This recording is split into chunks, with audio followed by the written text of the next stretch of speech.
Es un examen complementario que nos orienta, pero no es adecuado. El- la tomografía sería lo más aconsejable, que nos va a mostrar el pedículo de implantación del tumor y exactamente el tamaño. Y otra cosa acá muy importante es mencionar que eh, la biopsia, siempre hay que sospechar de que el tumor pueda ser maligno. ¿Por qué? Por este síntoma que es el sangrado. Si un paciente tiene un tumor y tiene el síntoma que es común en los tumores benignos y malignos, entonces eso nos tiene que hacer pensar de que podría ser maligno. Entonces es importante hacer la biopsia, mandar anatomía patológica y esperar el resultado. Si la anatomía patológica dice que no es un tumor maligno, entonces estamos más tranquilos, se hace nomás el procedimiento quirúrgico y se soluciona, ¿no? Dependiendo dónde está el tumor. Entonces, lo importante para el tratamiento es saber exactamente pedir fluoroimplantación, saber exactamente que esté, por decir, en fosas nasales, todavía eh, el tratamiento quirúrgico es más fácil, más accesible, no es como en senos paranasales que es un poco incómodo entrar, o de lo contrario tendría que hacerse a cielo abierto, ¿no? Entonces, es importante tomar en cuenta esto, lo de anatomía patológica para saber si es benigno o maligno.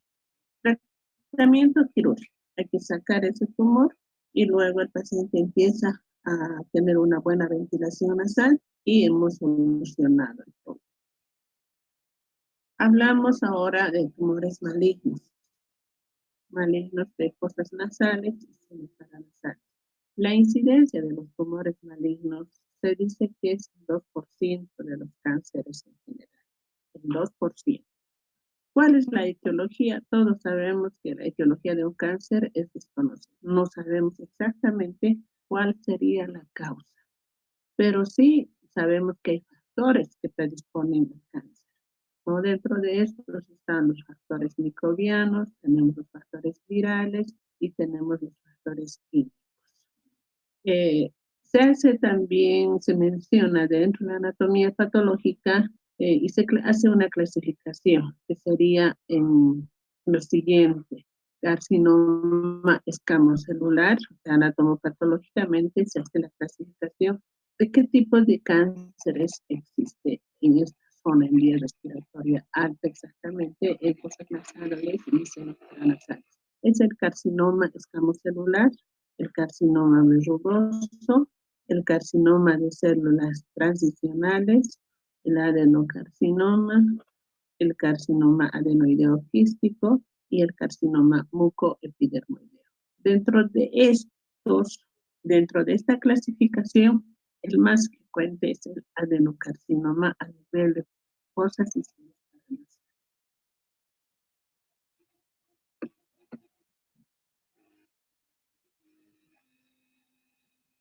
También se hace una clasificación según el tamaño del tumor, según la adenopatía y según la metástasis, ¿no? El TMM. Es muy importante porque esto va a dar, digamos, va a orientar para un tratamiento de quimioterapia, radioterapia, y si hay necesidad, si se puede o no se puede hacer una cirugía de ese nivel, ¿no? La metástasis. Probablemente, ¿no? Siempre se dice, no sabemos exactamente dónde ha empezado el tumor, dónde está el tumor in situ, ¿sí? ¿Dónde se ha originado? Y también hay que pensar que podría ser una metástasis de algún otro tumor en otro órgano, ¿no? Entonces, eso es importante tomar en cuenta, por eso esta clasificación de TNM. ¿Cuál es la sintomatología en los tumores malignos? Es importante la epistaxis, por eso les decía que los tumores benignos también traen este síntoma. El síntoma de epistaxis es un síntoma común tanto para los benignos como para los malignos. Pero en los benignos siempre es que el paciente ha hecho que se haga una herida, por decir, en esta parte del tumor, y ha hecho que vaya sangrando o simplemente ha manoseado tanto, ¿no? Que la mucosa se ha afectado y por eso el sangrado. Entonces, de todos modos, es una sintomatología común, por eso es que hay que tomar muy en cuenta en los tumores benignos. Pero en cambio, en los tumores malignos es importante la epistaxis, ¿no? Por orden de importancia, es el síntoma que aparece primero. La obstrucción nasal, según va creciendo este tumor, entonces el paciente siente que no puede respirar. Hay una mucosidad sanguinolenta, eh, algias en la zona de los senos maxilares y frontales, dolor en esta zona de los senos maxilares y frontales. Si hacemos la digitopresión, el paciente siente un dolor intenso y nos indica exactamente en qué parte. Y otra cosa que debemos tomar en cuenta es la evolución. En los tumores malignos la evolución es bastante rápida, ¿no? Desde que aparece rápidamente empieza a crecer el tumor. Entonces, eso es importante, ¿no? Preguntamos al paciente, ¿desde cuándo no está con buena respiración? ¿Desde cuándo está así? ¿Desde cuándo sale sangre? Entonces, el paciente nos dirá, hace 2, 3 meses. La evolución es bastante rápida. No, eso nos tiene que alertar y hacer pensar que se puede tratar de un tumor maligno. ¿Cuáles son los estudios complementarios? Una radiografía que nos va a orientar si es que hay una masa ocupante en senos maxilares o en fosas nasales. Una tomografía que sería la más importante, ¿no? Y nos va a mostrar de qué tipo de tumores, porque tenemos que diferenciar. Van a ver que hay un tumor, pero es en la parte, en el cabo, ¿no? Hay un tumor que nos va a hacer, digamos, va a haber también síntomas comunes. Y la fibrorinoscopía es un examen complementario importante porque nos va a dar exactamente si este tumor está siendo, es un tumor bastante irrigado, qué tipo de tumor es, ¿no? Y acá la fibrorinoscopía también sirve para que hagamos la biopsia. Hacemos la fibrorinoscopía y en este mismo fibroscopio tiene una entrada para una pinza de biopsia. Entonces aprovechamos el examen que estamos haciendo, la fibrorinoscopía, sacamos la biopsia y luego mandamos a anatomía. Esperamos el resultado de anatomía patológica, entonces si con el resultado, si se confirma nuestra sospecha clínica de que es maligno, seguramente la anatomía patológica nos va a ser positiva. Y el tratamiento tiene que ser efectivo. Este paciente ya no es solo para oncología, sino que es para oncología y el oncólogo decidirá si se hace quimio, radioterapia o qué otro tipo de tratamiento. Y si es necesario, conveniente hacer una cirugía para este.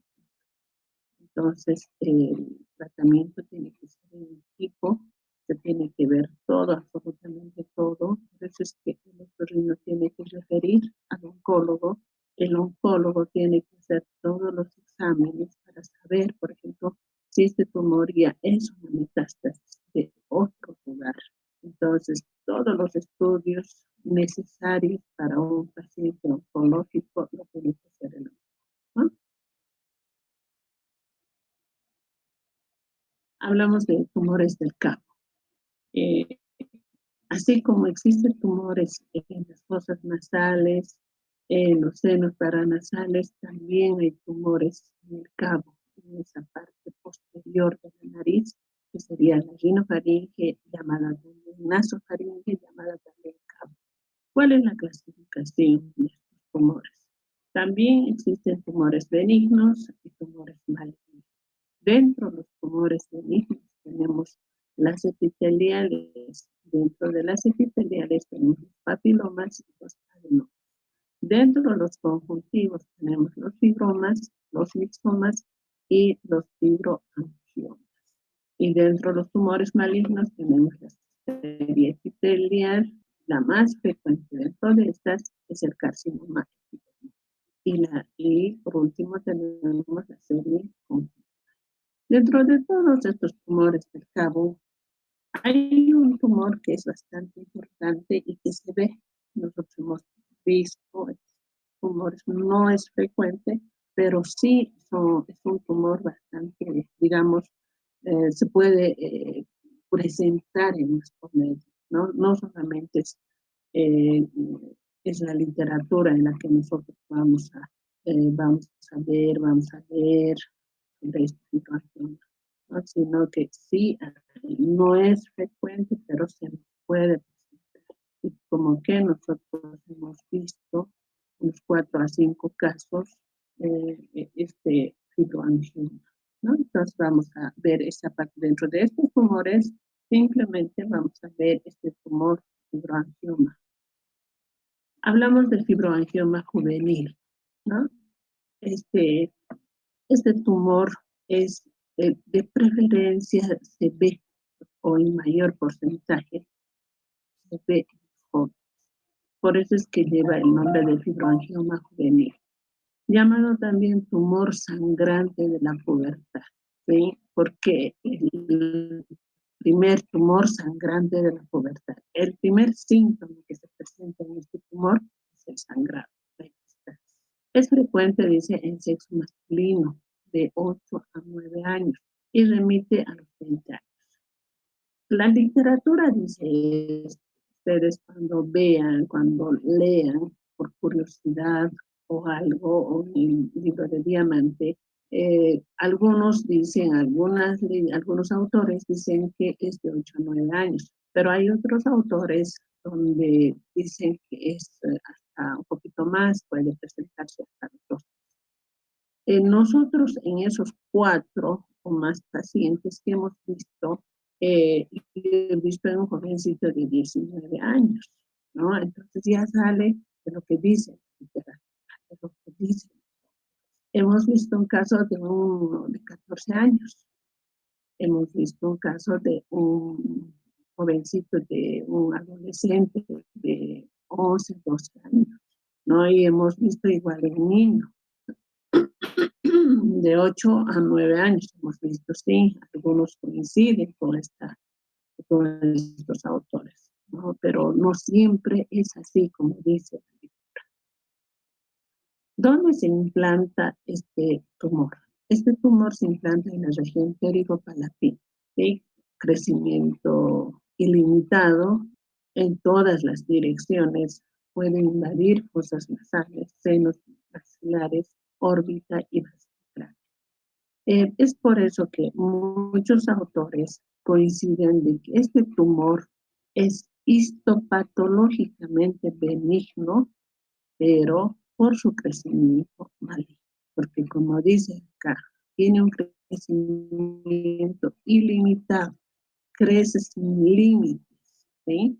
Puede invadir fosas nasales, senos maxilares, órbita y base de cráneo, y todo en su crecimiento, todo lo que encuentra a su paso, destroza, ¿no? Porque es un crecimiento ilimitado. Entonces, es por eso que se considera a este tumor maligno por su crecimiento, siendo histopatológicamente benigno. ¿Qué quiere decir esto? Que no es un cáncer, simplemente es maligno por su crecimiento, porque al crecer en su paso va a destrozar todo lo que encuentra.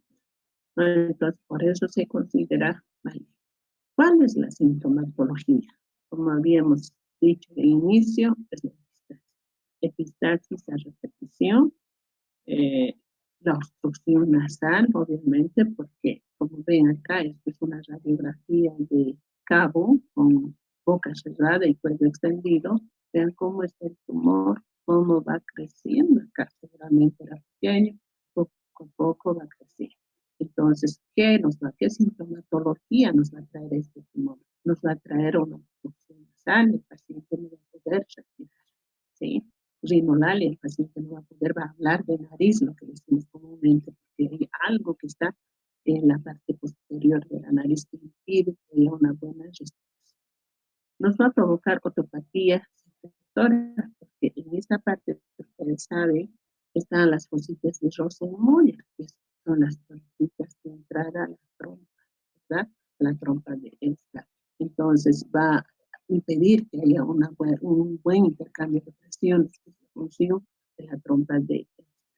Entonces, y ustedes saben también que la otopatía secretora es de etiología, no es virósica, no es bacteriana, sino la etiología es la disfunción tubárica, o sea que esa trompa de Eustaquio no está funcionando, no está cumpliendo con su función equitativa, ¿sí? En su desarrollo, según va creciendo, se va agravando la situación. O sea que la epistaxis ya, si era en escasa cantidad, ya llega un momento que esta epistaxis era repetición, pero por decir, se podía calmar con algo, ¿no? Un tratamiento y ya. Pero llega un momento en que no se puede parar esta epistaxis. Por lo tanto, compromete el estado general del paciente y la vida del paciente.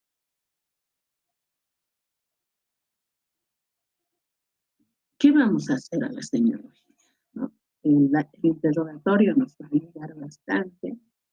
Vamos a preguntar a los papás si es un adolescente o es un niño menor o ya es mayorcito, como el caso que les había comentado, era de 17, 19 años. Entonces preguntaremos cuáles han sido los primeros síntomas que aparecen. Seguramente nos van a referir que ha sido sangrado, sangrado, ahí cada mes siempre sangraba, no le ha dado mucho. Y enseguida nomás apareció el síntoma de no poder respirar, ¿no? Y la rinolaria. Entonces, todas esas cositas nos tiene que orientar para el diagnóstico, ¿no? Que poco a poco respiraba con la boca abierta, dormía con la boca abierta, y empezaba a cambiar de voz, hablaba de nariz, y muchas cosas que el paciente nos va a referir que los papás no van a. Entonces nosotros vamos a proceder a examinar un examen importante, la rinoscopía anterior, un examen serológico. En consultorio es la rinoscopía anterior. Pero probablemente esta rinoscopía anterior no nos va a mostrar mucho. ¿Por qué? Porque está en la parte posterior, está en el cabo de la nasofaringe. Entonces, o si es muy grande, ya está grande, seguramente y está invadiendo cosas y capaz que podamos ver con una rinoscopía anterior. Pero sí nos va a mostrar la rinoscopía. No es tan fácil hacerlo. Para el paciente es bastante incómodo, pero sí podemos verlo. Pero si tenemos a mano un rinofibroscopio, entonces sí lo vamos a ver más fácilmente, ¿no? Entonces con la rinoscopía posterior sí podemos visualizar por ahí el color del tumor, que es bastante vascularizado, y si está sangrando también podemos ver. Y si nosotros queremos hacer el tacto de este tumor, entonces nos colocamos un guantecito y metemos nomás la mano a la boca del paciente y por la parte posterior tratamos de tocar este tumor, ¿no? Entonces con el dedo medio tratamos de acceder hasta el rinofaringe y si logramos tocar excelente, y ahí vamos a tocar cómo es este tumor, ¿no? Es un tumor duro, duro al tacto. Y si logramos ver algo, entonces vamos a ver la vascularización de este tumor. Como ven acá, es un tumor bastante vascularizado y es por eso que es muy sangrante. ¿Qué examen complementario podemos Una radiografía nos va a servir, así como en esta, miren cómo ya nos muestra, ¿verdad? La rinofaringe ocupada por una masa. No nos dirá exactamente qué es, pero sí nos va a mostrar que la rinofaringe está ocupada. Y puede ser la misma imagen que nos muestre en la hipertrofia adenoidea, ¿sí? Si ustedes se acuerdan, la hipertrofia adenoidea nos va a mostrar una masa ocupante similar a eso, pero nos va a ayudar, pero no es, digamos, exactamente el diagnóstico que en base a la radiografía tengamos. Una tomografía también nos va a ayudar, ¿sí? Nos va a ayudar a determinar el tamaño, dónde está el película de implantación, todo eso. Pero lo que nos va a dar exactamente si es un fibroangioma juvenil o no, es la arteriografía selectiva, ¿no? Entonces, ese examen complementario es el que nos va a dar si es realmente un fibroangioma juvenil y también hacer una eh, rinofibroscopía. No, nosotros colocamos el rinofibroscopio por una de las fosas nasales, por la más accesible, obviamente teniendo mucho cuidado de no tocar esta masa, porque si nosotros tocamos, o sea, a ciegas, metemos y no tenemos el cuidado de que ya estamos sobre el tumor, lamentablemente podemos tener complicaciones serias y puede empezar a sangrar, ¿no? Entonces, lo importante es eso, tener mucho cuidado, acceder con mucho cuidado con el rinofibroscopio. Esto es una foto, por ejemplo, hecho con un rinofibroscopio. Entonces vamos a poder ver que realmente es un tumor bastante vascularizado y lo que nos va a confirmar en definitiva es la radiografía selectiva y la biopsia. Entonces estas dos cosas ya nos van a confirmar de que se trata de un fibroangioma juvenil. ¿Cuáles son las complicaciones? Es la hemorragia cerebral. Es una hemorragia que no para y compromete la vida del paciente, ¿no? Que el paciente con esas hemorragias masivas puede fallecer, ¿no? Y eso, por el tamaño del tumor, tenemos los síndromes neurológicos, ¿no?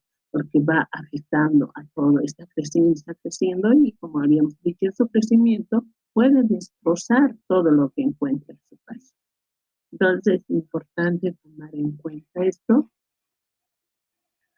y se dice que para hacer estos exámenes complementarios, especialmente esta bibliografía y la biopsia, es importante ya hacerlo en un centro que esté completamente preparado para en cualquier momento hacer la intervención, porque el paciente se puede complicar.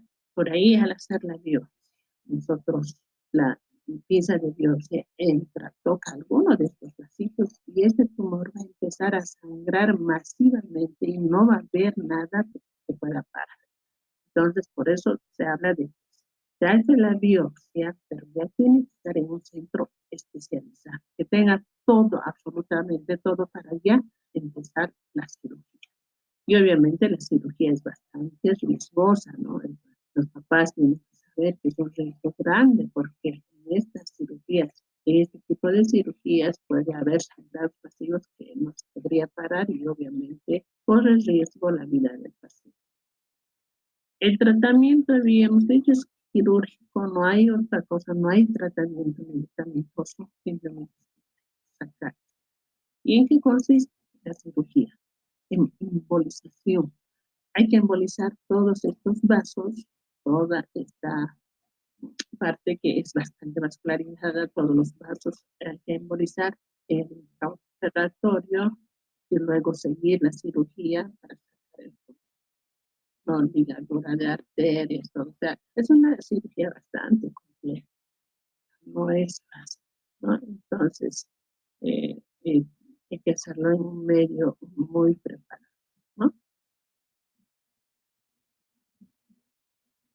Bueno, si hay alguien que tiene alguna pregunta, por favor, pueden encender su micrófono y vamos a aclarar algunas dudas.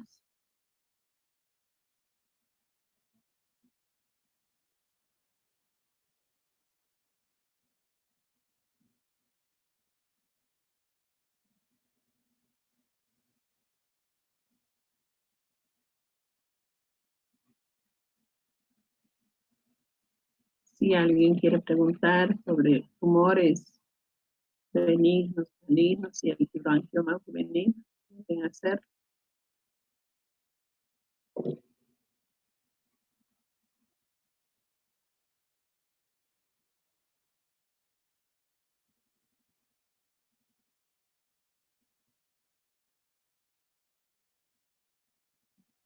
Al parecer ha sido todo muy claro, han entendido, entonces vamos a continuar. Nos tocaría la próxima clase, nos tocaría epistaxis, que sería el último tema de nariz, ¿no? Y acá nosotros vamos a nos vamos a extender un poquito más en epistaxis. Y no quiero hacerlo hoy porque tenemos poco tiempo y no les va a quedar muchas interrogantes y no es bueno eso. Entonces vamos a hacer la próxima clase. Vamos a empezar con videos, les voy a mostrar cómo se hacen los personajes y demás.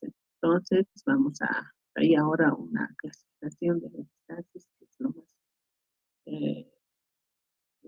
bueno, es importante también, pero vamos a hablar algo. ¿Qué es epistaxis? Todos conocemos que epistaxis es el sangrado de las fosas nasales y no siempre de las fosas nasales. En algún paciente también se puede presentar el sangrado de zonas paranasales.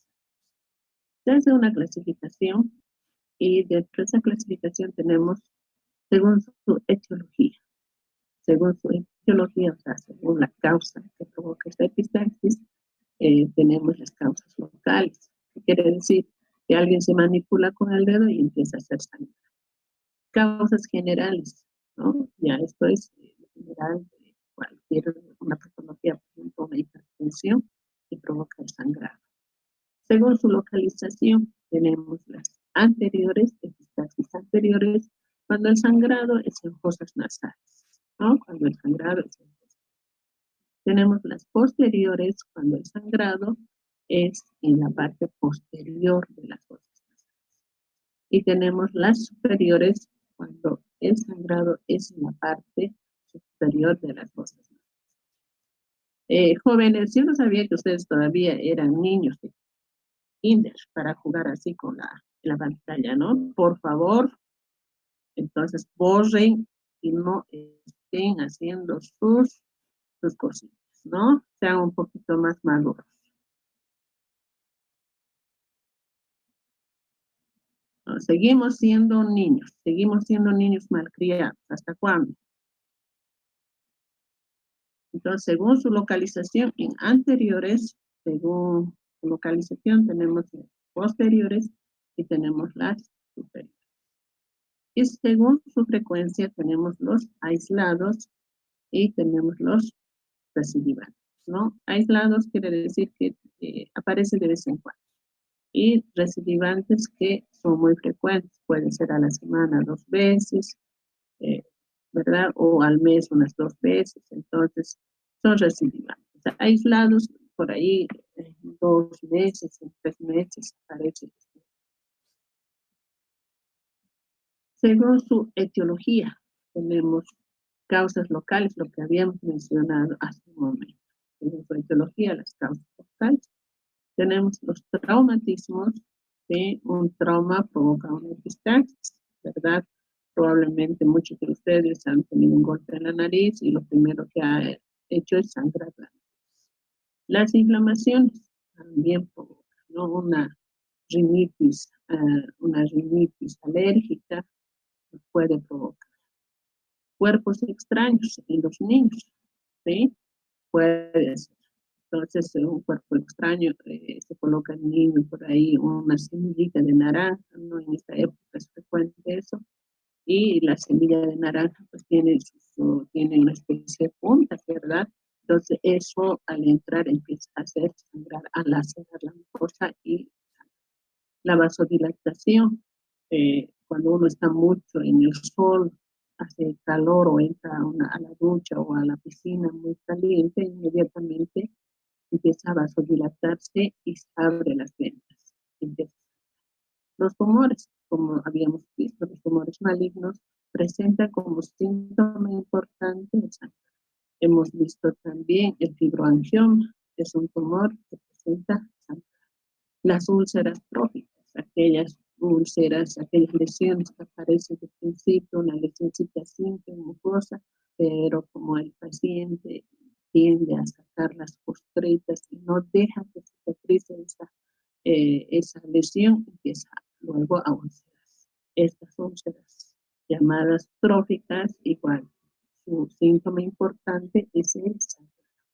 Postquirúrgicas, ¿no? Cuando se hace una septoplastía, una rinoplastia, una reducción por fractura, una reducción sea incruenta o cruenta, nos puede traer como complicación en una epistaxis. Y las enfermedades específicas, ¿no? Como por ejemplo las leucemias, que se manifiestan siempre con sangrados. Tenemos las causas generales. Dentro de las causas generales tenemos las enfermedades febriles, ¿no? En los niños, por ejemplo, y también en los adultos, cuando hay fiebre, empieza a haber dilatación de los vasos y se abre.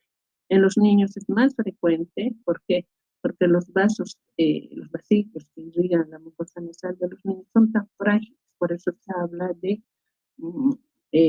sangrados a este nivel y se habla de fragilidad capilar, ¿no? Porque los vasitos son bastante frágiles, ¿no? Entonces empieza, digamos, ese niño a tener fiebre, un resfrío, y lo primero que tenemos es la hipertensión arterial en los adultos mayores de 40 años, que empiezan a hacer una presión alta, entonces se manifiesta igual con sangrados. Y en algunos casos son sangrados masivos, que sangra en la parte posterior y sangra la arteria estomopalatina, que estaría ubicada en la rinocarina. Por eso se dice que la hipertensión nos trae sangrados posteriores. Las vasculopatías y las coagulopatías, aquellas que tienen displasias sanguíneas, entonces se manifiesta con epistaxis. Según su localización, hablamos de anteriores y habíamos mencionado en anatomía patológica o en anatomía de nariz, de que hay una zona que es la zona de más sangre, el área de Pissarra, o la zona o mancha vascular de Pissarra. Está ubicada en la parte antero-inferior del tabique, ¿verdad? La arteria del subtabique, la arteria es muy grande. Entonces, estas son las que sangran, las que traen sangrados anteriores. Dentro de las posteriores tenemos lo que les había mencionado, en una hipertensión, la que sangra es la arteria estomopalatina, por eso tenemos sangrados masivos en un paciente con hipertensión, donde hay un pico de presión, se ha abierto la arteria estomopalatina y empieza a sangrar, ¿no? Entonces, ahí tenemos los sangrados posteriores, y ahí sangra la arteria estomopalatina. Las superiores, las hemorroidales. Entonces, esta es la clasificación según su localización de la epistaxis. ¿Cuál es el diagnóstico? ¿Cómo vamos a diagnosticar? Siempre es importante la anamnesis. Ustedes han visto, por decir un ejemplo, que llega un niño con fiebre, y lo primero que tenemos que hacer, si el niño está tosiendo, ¿qué problema tiene? Averiguar. Trae bastante sangrado y problemas de una bronquitis, una neumonía, bronquitis, ¿no? Trae sangrado. Pero no solamente problemas a nivel respiratorio, van a ser fiebre, sino también problemas a nivel respiratorio, una salmonela también repercute con sangrado en los niños, ¿no? Por ahí la mamá dice, ¿sabe? Doctora, estaba con dolor de estómago, con diarrea, con vómitos, y de pronto empezó a sangrar. Entonces, eso ya nos tiene que hacer pensar de que podría tratarse de una salmonelosis, porque la salmonelosis en los niños nos trae epistaxis, ¿no? Entonces, todo eso tenemos que ver, hacer un buen interrogatorio. Y la rinoscopía anterior y posterior. La rinoscopía anterior nos mostrará si el sangrado es a nivel de la mancha vascular. Y la rinoscopía posterior nos mostrará si el sangrado es de la arteria estomopalatina. ¿Cuál es el tratamiento que debemos hacer? El tratamiento tiene que ser local, ¿sí? Si es epistaxis anterior, taponaje anterior, ¿no? Entonces, hay que preparar un taponcito para hacer el taponaje. Si es epistaxis posterior, el taponaje tiene que ser postero-anterior, ¿no? Tapar la parte posterior, la parte del cabo, y también tapar la parte de las fosas nasales. Por eso se llama taponaje postero-anterior. Si es una epistaxis superior, también se debe hacer un taponaje anterior. Con esto nosotros vamos a hacer vamos a cohibir el sangrado, ¿no? Dentro del tratamiento general para la epistaxis, que tenga repercusión a nivel general, ¿sí? Una repercusión que comprometa el estado general del paciente, que comprometa la vida del paciente. Entonces, el tratamiento general inmediato es una interacción. ¿Qué quiere decir? Hay muchos pacientes que llegan sangrando de la casa, ¿verdad? Llegan con sangrados masivos a la emergencia de cualquier hospital, de cualquier clínica. Entonces ahí la interacción quiere decir que tienen que interactuar el médico, la enfermera, el manual, todos tienen que interactuar. ¿De qué forma? Uno, si es que el sangrado ha sido masivo, está comprometiendo el estado general, la vida del paciente, porque puede entrar en un shock, entonces tenemos que interactuar todos. ¿Qué quiere decir eso? Mientras el paciente está preparándose el médico para examinar al paciente, ya la enfermera tiene que estar poniendo vía, ¿no? Porque si no, este paciente nos hace un shock hipovolémico. Entonces ya tiene que estar poniendo vía, el médico tiene que averiguar qué es lo que ha pasado, cuáles son los antecedentes. Generalmente, habíamos dicho, llegan a esta etapa de un shock hipovolémico los pacientes mayores de 40 años que tengan hipertensión, ¿no? Antecedentes de presión. Entonces, porque están sangrando de la arteria espinopalatina, es arteria, imagínense, entonces por eso el sangrado. Entonces tenemos que averiguar si este paciente tiene antecedentes de hipertensión, si tomaba medicamentos para la presión, se dejó de tomar en los últimos días. Eh, eh, Todo eso nos tiene que informar la familia, o si el paciente todavía está consciente, entonces el paciente. Entonces a eso se refiere con la interacción, ¿no? Y ahí viene el tratamiento de la anemia y del shock hipovolémico, que puede entrar a un shock. Entonces ahí hacemos el tratamiento. Tiene que también inmediatamente nosotros comunicamos al laboratorio. El laboratorio tiene que hacer todo el examen y decirnos si está en una anemia aguda o no, ¿no? Entonces, de acuerdo a eso, para pensar en una transfusión sanguínea. Y el inmediato es diagnosticar cuál fue la causa en este caso. Para ese sangrado masivo, y la causa fue la hipertensión, entonces nosotros recomendamos al paciente que visite al cardiólogo, ¿verdad? Y que ahí se controle absolutamente. Entonces, ya mandamos directamente al especialista y que trate la enfermedad de base, la enfermedad que ha causado esta epistaxis masiva. Ahora, en los niños igual, hay niños que entran sangrando y bastante, entonces obviamente el susto de los papás entran a emergencia con sangrado, y lo primero ahí también, ¿no? Preguntar qué es lo que está pasando. Si nos dices que estaba resfriado y de pronto empezó a sangrar, y nosotros tenemos que controlar la temperatura, que es lo más importante. Porque si no controlamos la temperatura, sigue nomás una temperatura alta, va a seguir sangrando. Entonces lo importante acá es bajar la temperatura, ¿no? Y automáticamente va a ir parando ese sangrado. Y ya veremos si ponemos taponajes, vemos cómo es el niño, si es un niño pequeño, un niño ya grandecito. Entonces hay que ver. Y averiguar la causa, cuál ha sido la causa. Por ahí nos dice, estaba resfriado y de pronto ha empezado a toser y empezó a sangrar. Bueno, ya tenemos que más o menos pensar de que podría tratarse de una bronquitis o una neumonía o una bronconeumonía. Entonces no lo vamos a tratar en emergencia, y ya tendremos que derivarlo a pediatría para que pediatría estudie cuál fue la causa de la sangrado. ¿no? Si ha sido la fiebre, entonces entrarán a tratar, buscarán el diagnóstico, ¿verdad? ¿Cuál ha sido la causa? Por ahí es una bronquitis.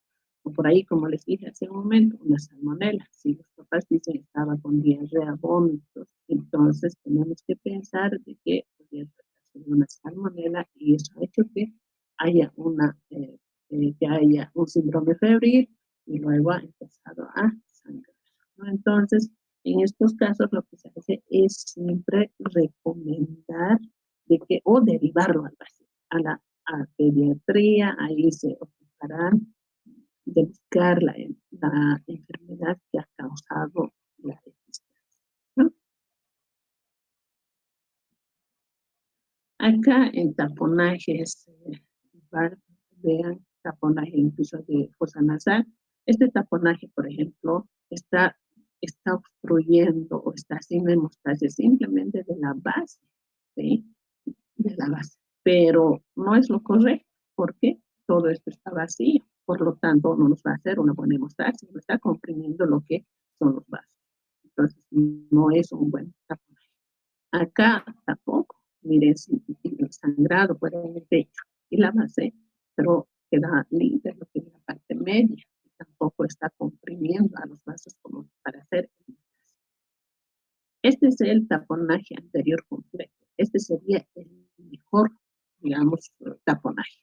El taponaje más conveniente para hacer un taponaje anterior completo. Miren, la gasa está presionando la parte del piso, la parte del techo y también gasa en la parte media. Entonces, eso está provocando ya una hemostasia en cualquier parte que haya sangrado. Si hay sangrado en el techo, nos está provocando hemostasia en el techo. Si hay sangrado en el piso, nos está provocando hemostasia en el piso. Y la parte media sirve para que para comprimir, ¿verdad? Hacia tanto al piso como al techo. Tenemos para los sangrados posteriores, acá ven ustedes, acá sería el sangrado posterior, la arteria esquenopalatina más o menos está a este nivel.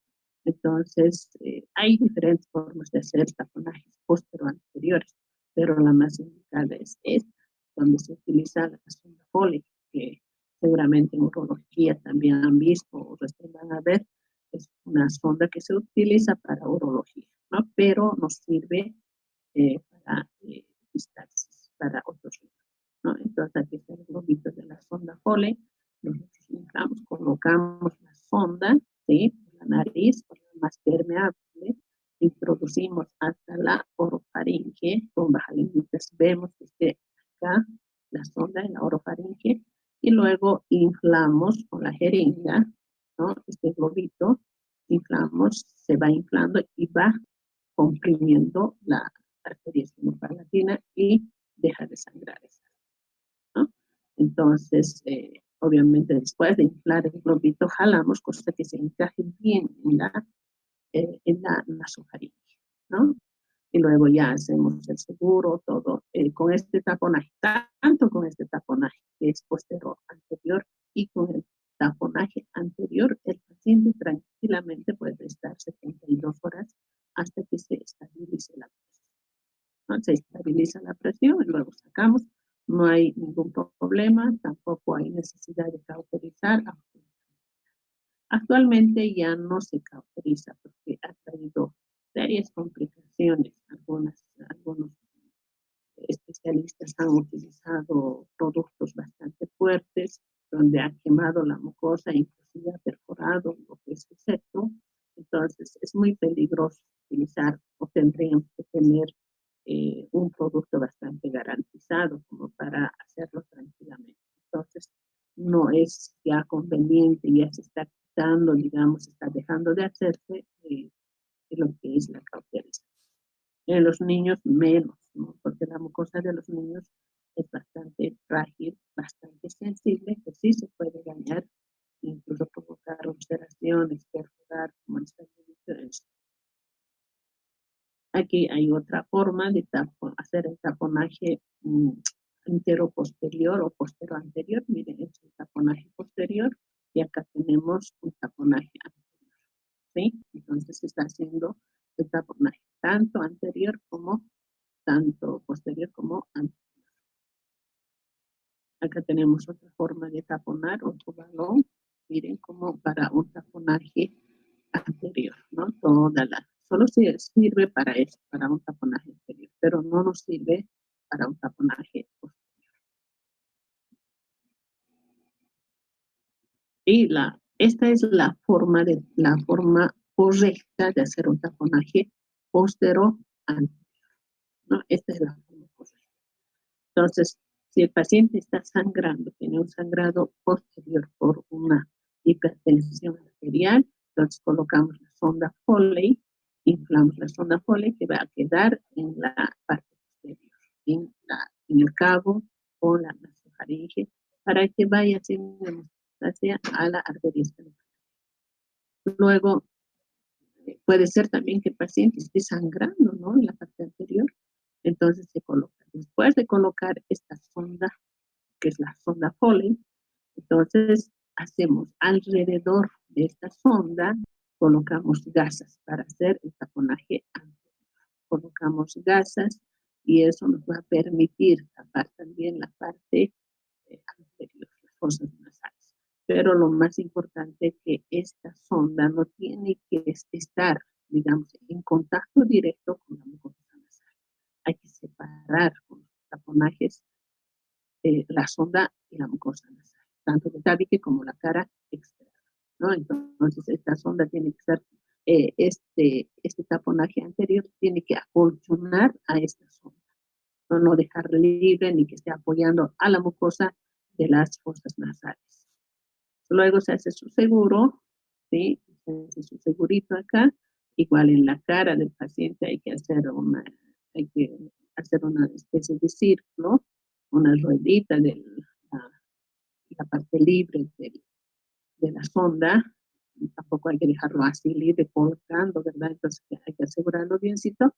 Y con este taponaje antero posterior o postero anterior, el paciente puede estar 72 horas. Un poquito más, no hay ningún problema. Tampoco se va a complicar absolutamente nada.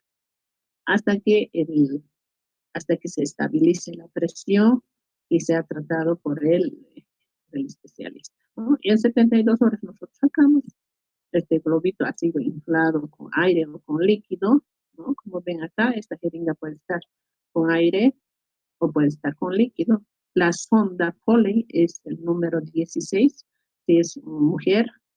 Igual, casi siempre utilizamos la sonda Foley número 16, sea hombre o mujer, simplemente cargamos un poquito más de agua, ¿sí? O aire al globo en el hombre. En la mujer, la parte de la nasofaringe es un poquito más de diámetro más angosto, entonces cargamos menos cantidad de agua. Podemos cargar 15, en el varón podemos cargar 18, por eso la jeringa tiene que ser de 20.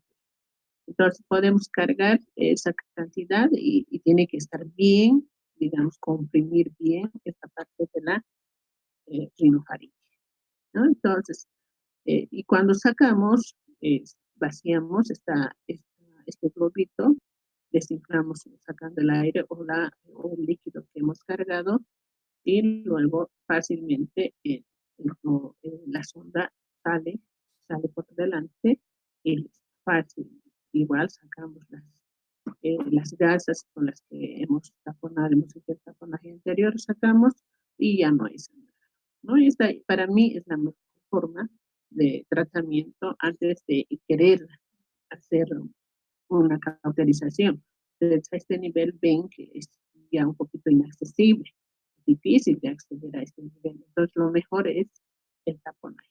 Ahora, en caso de que el sangrado podría ser acá, bueno, se podría pensar en una cauterización, pero como les digo, ahora el material para cauterizar es un material bastante fuerte, que algunas veces nos mandan para piel y no para mucosa, entonces tiene que ser especial garantizado. Entonces, por eso ya hemos dejado, yo particularmente he dejado de hacer cauterizaciones. Hay otra forma de hacer el taponaje, como ven acá, es fabricando una gasa, no una gasa tamaño que la nuez se dice, esta esta gasa tiene que entrar, también utilizamos una sonda, la sonda Nelaton, que ustedes conocen también, se utiliza en urología, no tiene globito. Entonces, prefabricamos esta gasita, que es el tamaño de la nuez, vean cómo está, con 3 cabitos, ¿no? Entonces, estos cabos se va a, digamos, colocar acá, amarrar acá, en esta punta de la sonda, ¿sí? Y ahora vean cómo estos cabitos están bien fijos a la sonda y cómo el médico, el especialista, ayuda a que esta gasa ingrese a la rinofaringe, ¿no? Nos colocamos un guantecito y el dedo es el que tiene que empujar para que entre a la rinofaringe, y acá y por este otro cabo de la sonda vamos a jalar para que encaje en miren cómo acá se ve que va a ir encajando, ¿no? Esa gasa que hemos fabricado se ha encajado en esta parte de la rinofaringe, ¿no? Y el otro cabito queda. Entonces, estaría quedando así. Mire, la gasa prefabricada está haciendo hemostasia en la rinofaringe.